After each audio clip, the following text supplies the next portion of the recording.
अस्सलाम वालेकुम नाज़रीन, मैं हूं जुनैद ख़ान और मेरा शो है कौम के आवाज़ विद जुनैद ख़ान। आज जो हमारे गेस्ट हैं दानिश अली ख़ान, जो कि कराटे एक्सपर्ट हैं और रिसर्चर भी हैं। अब एक ही चीज़ में ये दो चीज़ें एक वक्त में कर लेते हैं, मैं हैरान हूँ। मैं इनसे पहला सवाल यही करूँगा दानिश से कि दानिश ये बताइए कि ये दो चीज़ें एक साथ, और ये दोनों मुतज़ाद चीज़ें हैं, रिसर्च अलग चीज़ है, मार तोड़ और कराटे एक अलग चीज़ है, ये कैसे कर लेते हैं? देखिए, हर काम के पीछे एक पैशन होता है। उस पैशन की बिना पे हम बहुत सारे काम कर जाते हैं। वो काम भी कर जाते हैं जो नामुमकिन होता है, वो काम भी होते रहते हैं जो मुमकिन है दुनिया में। रिसर्च जो है बेसिकली उसका जो बिगनिंग स्टेप है, आपका सबसे पहला स्टेप, जो बुनियादी उसूल भी जो है वो ऑब्जर्वेशन है। ये बाय बर्थ भी किसी को गॉड गिफ्टेड भी मिलता है, और कुछ लोगों को ये अपनी फील्ड के अंदर जो है उनको एक बस उनको एक तोहफे के तौर पे भी उनको मिल जाता है। हाँ, तो यहाँ मैं ये पूछूंगा कि अभी आपका जो मैंने देखा और आपसे मेरी बातचीत हुई, तो मैं काफ़ी हैरान हुआ, काफ़ी चीज़ें आपने वो की कि आप जो हैं कोई रिसर्च की है आपने कहीं जाके, तो उसका बताएं कैसे आपको उसका ख्याल आया और कैसे आपने जो है ना ये पैशन को किया और सब जाके वहाँ को रिसर्च करके आए, और उसकी तफसील आज हमें इस प्रोग्राम में आप बताएँ। देखिए, रिसर्च तो मेरा एक बहुत पुरानी फील्ड है, मैं करता ही आ रहा हूँ। ऑब्जर्वेशन भी मेरी हर चीज़ पे रहती है, मैं उसको देखता रहता हूँ। लेकिन वॉइस ऑफ नेशन जो आपका चैनल है, जो सब आपका एक प्रोग्राम मैंने देखा था जो कि ब्लैक मैजिक के ऊपर भी था, और उसमें दज्जाल के हवाले से भी कुछ इन्फॉर्मेशन मौसूल हुई। तो मुझे फ़ौरी तौर से फिर जो है ना मेरे प्लान के अंदर ये चीज़ मौजूद थी, मैंने इसको फ़ौरी तौर से इनिशिएट लिया, और मैं अपने इस मिशन के ऊपर उसी टू बी नेक्स्ट डे मैं उस वक्त निकल गया अपनी टीम को लेके, और फिर मैं बलूचिस्तान की तरफ सफ़र किया मैंने। अच्छा, बलूचिस्तान गया आप? जी। अच्छा, वहाँ पे बहुत सारी चीज़ें जो है सामने आई। वहाँ पे वोल्केनो मड का एक बड़ा पहाड़ है, ऊंचा पहाड़ है। अच्छा। जहाँ पे हम उस पहाड़ को देखने के लिए गए, ऊंचा पहाड़ भी था, आग निकलते हुए सुना है, लावा निकलते हुए सुना है, और मट्टी निकलते हुए हमने सुना था लेकिन देखा नहीं था। तो वहाँ हम जो है मट्टी देखने के लिए चले गए। अब जब मट्टी देखने वहाँ गए तो करीब ही एक बेबान जगह थी बलूचिस्तान में, और मज़े की बात यह कि वहाँ पे जो हम गए तो उस वोल्केनो के बिल्कुल बैक साइड पे एक छोटा पहाड़ था। मकसद आपने पहले रिसर्च की कि हमें यहाँ जाना है, तो उस जगह पे पहुँचे, मगर आपको हैरत वहाँ पे हुई कि वो चीज़ आपको वहाँ पे मिल गई। जी हाँ, देखिए, हम अमूमन ऐसी जगहों पे जाते हैं जहाँ पे लोग जाते हों। हम उस जगह पे कभी नहीं जाते जहाँ पे कोई ना जाता हो। सही बात। तो जब हम ऐसी जगह पे एक्सप्लोर करने में कामयाब हुए, हमें लगा कि यार एक तो ये बहुत बेयाबान एक अनजान जगह है, जहाँ पे दूर तक हवाओं के अलावा कोई आवाज़ ही नहीं आती। एक खौफ और हरास फैला हुआ था, और बहुत दूर तक पहाड़ और सहरा की तरह एक हवाओं की आवाज़ें। तो वैसे ही खौफ तारी था। फिर पहाड़ों की ऊँचाई पर खड़ा होना, तो वो एक सिस्टम जो है ना, आपकी जो ब्रीदिंग, ख़ुद एक ब्रीथ जो है ना मुश्किल हो जाती है लेना, अब हाइट पे जब आप जाते हैं। तो वहाँ पर बड़ी ख़तरनाक चीज़ जो इंकशाफ भी मैं करता हूँ, और ये मैं बताना चाहूँगा कि वहाँ पर मैंने उस पहाड़ के अंदर केव देखा। उस केव में शैतान को बुलाने की, शैतान को बुलाने की? जी, शैतान को पूजने की, शैतान को बुलाने की मशक की जाती है, वहाँ प्रैक्टिस की जाती है। और चूँकि वहाँ आसपास कोई मस्जिद नहीं है, तो कहते हैं जहाँ मस्जिद की आवाज़, नमाज की अज़ान की आवाज़ न जाए, जिन्नात वहाँ मिल जाते हैं। अच्छा। तो कुछ इस पर मेरी वर्किंग थी पहले भी। जब मैं उस केव के अंदर जो गया, मैंने वहाँ जाके कुछ चीज़ों को एक्सप्लोर किया, तो आप यकीन माने कि मैं ख़ुद बहुत घबरा गया, और वहाँ पे अंदर बड़ी ख़तरनाक चीज़ें मुझे मिली। अच्छा, क्या क्या मकसद आप गए वहाँ पहुँचे तो मुख्तलिफ़ किस्म की चीज़ें रखी, तो मतलब वो पहले से मौजूद थी चीज़ें जो थी, या किसी इंसान ने पहुँचाई थी ना, मतलब जिन्नात वगैरह ने तो नहीं पहुँचाई थी, या उसमें जिन्नात का भी अमल दखल है? क्या आपने क्या ऑब्ज़र्व किया? देखिए, मैंने वहाँ पे ऑब्ज़र्व ये किया कि जिन्नात या शैतान जो भी है, आपको पता है कि इब्लीस के अलावा भी बहुत सारे शैतान हैं, और वो शैतान इब्लीस के लिए ही काम करते हैं। तो ये तमाम लोगों को बुलाने के लिए, इनसे मदद लेने के लिए इंसान अपना किरदार अदा कर रहा होता है, जो कि हराम भी है। हर मज़हब के अंदर ये मना है, और इस्लाम में तो बाकायदा तौर से इसे हराम करार दिया गया है। जो करने वाला है शख्स, करवाने वाला, वो बाकायदा काफिर हो जाता है। तो वहाँ पर मैंने जो चीज़ें देखी, वो किसी इंसान की प्रैक्टिस देखी। उस इंसान को ये काम करते हुए मैंने महसूस किया, जो शैतान को खुश करने के लिए कुछ चीज़ों का इस्तेमाल करता है।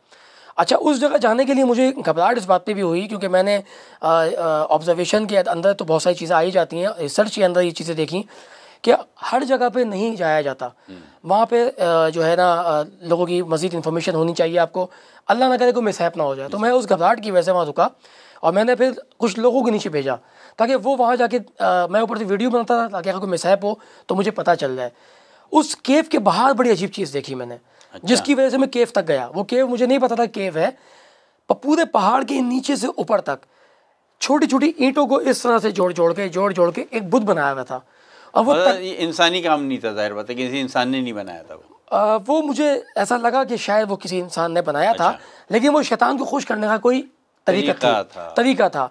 वो छोटी छोटी जो कंकड़ थे उससे एक इमारत बनाई, बेसिकली वो एक इंसान बनाया, बुद्ध बनाया वो, और वो करोड़ों की तादाद में पूरे पहाड़ के नीचे तक जो है फैले हुए थे बुत। जी बुत, वो छोटे छोटे, बहुत सारे बुत छोटे छोटे बहुत सारे फैले हुए थे। जी हाँ। अच्छा, वो बुत हिंदुज़म मज़हब का था, जुडिज़म का था, यहूदी का कॉन्सेप्ट का था, किसका था ये मैं वहाँ मालूम नहीं कर सका क्योंकि वहाँ पे कोई लिखाई पढ़ाई का मामला नहीं था। लेकिन जब मैं उस केव के अंदर गया तो वहाँ मैंने वाइट पाउडर देखा, येलो पाउडर देखा, जो बाहर से मुझे दिख गया था लेकिन मैं अंदर नहीं गया। फिर वहाँ पे हड्डियों के टुकड़े थे और 2 हड्डियाँ थीं, सर भी वहाँ मौजूद था, इंसानी सर की बात, बिल्कुल इंसानी सर का। और वहाँ पर कुछ ऐसे कलमात की वजह से या तो उस अमल की वजह से एक दहशत तारी थी जिसकी वजह से मेरी हार्ट बीट भी तेज़ हुई। अच्छा। और मतलब कि मैं इन चीज़ों को महसूस भी करता हूँ। तो माशाल्लाह कराटे मास्टर हैं, फिर आपकी भी हार्ट भी, तो हम लोग कोई नॉर्मल इंसान है तो उसके साथ क्या होगा? देखिए, हर अच्छी चीज़ की हिफाजत अच्छी जो रूहें होती हैं या ये कह लें कि अच्छे फरिश्ते होते हैं वो पीछे से करते हैं, और गंदी चीज़ की जो हिफाजत है वो गंदी चीज़ें करती हैं। तो वहाँ बहुत सारी चीज़ें हमारी आँख तो नहीं देख सकती, हम तो उस शख्स को शायद देख पाते हैं जो रातों में कभी यहाँ आता है और यहाँ पे अपना ये काम करके चला जाता है। लेकिन ये एक प्रोसीजर है, ये एक तरीक़त है जो छुप के पाकिस्तान मुल्क के अंदर पता नहीं कहाँ की जा रही है। और इस्लामाबाद पिंडी के अंदर भी यहूदियों का एक बहुत बड़ा नेटवर्क फ्री मैसन के नाम से एक ऑर्गेनाइजेशन खुली थी और वो सर्टिफिकेट इशू करती थी। अच्छा। तो ये बात मुझे तकरीबन कोई 15-20 साल पहले पता चली थी कि ऐसा कोई नेटवर्क पाकिस्तान में सदियों से काम कर रहा है। अब वो आज हम पाकिस्तान नाम ले रहे हैं, सदियों पहले पाकिस्तान इंडिया ये नाम नहीं थे, काम चल रहा है। तो क्या आपने क्या ऑब्ज़र्व किया कि ये जो चीज़ है, ये मतलब जो आपने एक जिक्र किया था एक के हदीस का भी जिक्र किया था कि दज्जाल जहाँ होगा वहाँ का, वो बताइए आप क्या आपको क्या लगता है कि क्या वो दज्जाल की जगह है जहाँ दज्जाल जो है बंद है या कैद है? इस टाइप का कुछ आपके जहन में कॉन्सेप्ट है? देखिए, शैतान इब्लीस तो ख़ुद एक इतना बड़ा जिन्नात है, सारे जिन्नातों का सरदार है कि उससे बड़ी कोई इवल पावर मौजूद नहीं है दुनिया में। दज्जाल उसी का एक समझ लें कि ऐसी दिखने वाली शय है जो आप अलैहिस्सलाम के ज़माने में आनी थी, वो यानी उनकी उम्मत में अब आएगी। तो उसका इंतज़ार तो वो लोग कर रहे हैं जो उसको अपना खुदा या अपना रहबर मानते हैं। हम तो उस पर लानत बेचते हैं और हमें उस पर कोई अकीदा हमारा नहीं है, पढ़ते हैं बिल्कुल। ये जो आप अलैहिस्सलाम से मरवी है बात कि जब आप अलैहिस्सलाम मक्के में मौजूद थे तो जब इशा की नमाज़ के बाद आप कोई अच्छी बात कोई बयान फरमाते थे तो उस दिन आपने बयान नहीं फरमाया मफ़हूम है, और आपने लोगों को इकट्ठा किया कि आज मैं तुम्हें एक ऐसी बात बताने जा रहा हूँ जो मतलब कोई इस्लाही बात नहीं है बल्कि एक पैगाम दे रहा हूँ आने वाले एक ख़तरे का। और फिर आपने एक सहाबी जो कि अपने ज़माने जाहिलियत में ईसाई थे उनका जिक्र सुना है कि जब वो ईसाई थे तो उन्हें दज्जाल मिला था, और फिर दज्जाल का पूरा किस्सा जो कि आप अलग अलग जो हिस्ट्रियन गुजरे हैं, जो बड़े बड़े मुसन्निफ़ गुजरे हैं वहाँ इस्लाम के, उन्होंने उस पूरे किस्से को भी लिखा है। तो आपने मशरिक़ की तरफ इशारा किया और कहा कि वो दज्जाल वहाँ मौजूद है, तो मशरिक़ यही जगह बन। अच्छा देखिए, मशरिक़ क्योंकि जब इशारा किया, अब मशरिक़ ऐसी चीज़ है कि वो एक गोल दायरे में है, हम किसी एक जगह को पकड़ ही नहीं सकते, हमारा कोई ऐसा पैरामीटर हमारे मौजूद नहीं है। लेकिन आप पर इस्लाम का जो इशारा है वो उंगली जो है हम उसको ज़रूर पकड़ सकते हैं। तो देखिए, ये एक जहानत की बात होती है और इसको तुक्का भी नहीं कह सकते कि आपने इशारा किया तो आपकी उंगली सच कह रही है, आप सच कह रहे हैं तो आपकी उंगली भी सच कह रही है। तो आपकी उंगली का इशारा यूँ था। उसके इर्द गिर्द बिल्कुल साइड में ओमान भी आता है, यूरोप आता है। अच्छा, यूरोप बिल्कुल उस उंगली के बरक्स आता है। अच्छा, तो हम उंगली की सीध पे जाना चाहेंगे, हम आसपास कहीं नहीं जाएंगे, हम मिस्र की तरफ नहीं जाएंगे, जॉर्डन की तरफ नहीं जाएंगे। हम जब सीध को पकड़ते हैं तो वहाँ पे हिंदुस्तान का एक समंदर है जो कि एक हिंदी लफ्ज़ है, मैं उसका नाम लेना नहीं चाहूँगा, वो आता है, लेकिन वो उंगली के बिल्कुल इस तरफ आता है। अच्छा, इस सीध में अगर कोई आता है तो वो पाकिस्तान बलूचिस्तान का एक आइलैंड है, वो आता है। अच्छा, आपने ये रिसर्च की मतलब कि ये जगह वो जगह है जहाँ पे दज्जाल, क्या हो सकता है कि दज्जाल वहाँ पे मौजूद हो? क्यों? मैंने क्यों ये बात महसूस की? ये क्यों? देखिए, इशारा किया, हो सकता है वो जगह कोई और हो, ठीक है, लेकिन समंदर अगर हम बलूचिस्तान का देखें तो बहुत गहरा समंदर है। और अगर आप किस्सा पढ़ेंगे कि वो किश्तियाँ उलटती पुलटती तूफ़ानी उस मुश्किल में किश्ती रह नहीं पाई, तो वो किश्ती भी किनारे लगा दिया उनको, जो साहबी वहाँ मौजूद थे किनारे तक पहुँचे। फिर किनारे पे पहुँचे, ये एक पॉइंट कि वो ऐसा समंदर था जो गहरा था, जो समझ नहीं पा रहा था, यानी यकीन सी बात है कि बहुत गहरा समंदर था। बलूचिस्तान का वो एरिया सबसे गहरा समंदर है, पूरे पाकिस्तान का सबसे ख़तरनाक कोना है। उसका जो साहिल है वो साहिल कभी किसी आबादी में जाके नहीं खुलता, वो सिर्फ एक साहिल है, एक आइलैंड है। तो ये चीज़ नोट कर सकते हैं हम लोग कि वो एक आइलैंड जहाँ पर कोई इंसान नहीं जा सकता था, आ सकता था, वहाँ दज्जाल मौजूद था। अच्छा, यहाँ अभी भी ये बात कंफर्म नहीं कह सकते कि इन्हीं बातों पे हम कह सकते हैं कि दज्जाल यहीं होगा। सही। पाकिस्तान के अंदर सिविल हॉस्पिटल की बैक साइड पे यहूदियों का कब्रिस्तान है। कब्रिस्तान अगर अजायब घर के तौर पे या उसको एंटीक के तौर पे यूज़ किया जाए तो उसको पैक किया जाता है, उस पर किसी की एंट्री नहीं हो सकती। वहाँ पर कोई दफन हो जाए, ये बहुत इंपॉर्टेंट चीज़ है, वहाँ पर लोग दफन हो रहे हैं। अच्छा, वहाँ लोग दफन हो रहे हैं, उसकी सिक्योरिटी भी की जाती है, ये बड़ी इंपॉर्टेंट चीज़ है। अगर मैं और आप वहाँ चले जाएँ तो शायद थोड़ी देर में हमें पकड़ लिया जाएगा। तो वजह यह है कि इस मुल्क के अंदर कोरोना आया, तमाम मसाइल आए, लेकिन पाकिस्तान को कभी इतनी बुरी हालात के बावजूद नुकसान नहीं पहुँचा। वजह क्या है? क्योंकि ये बर्थ प्लेस है किसी और की, जिसकी हिफाजत करनी पड़ेगी एहतरामन। बढ़िया, आपने बहुत इंपॉर्टेंट बताया।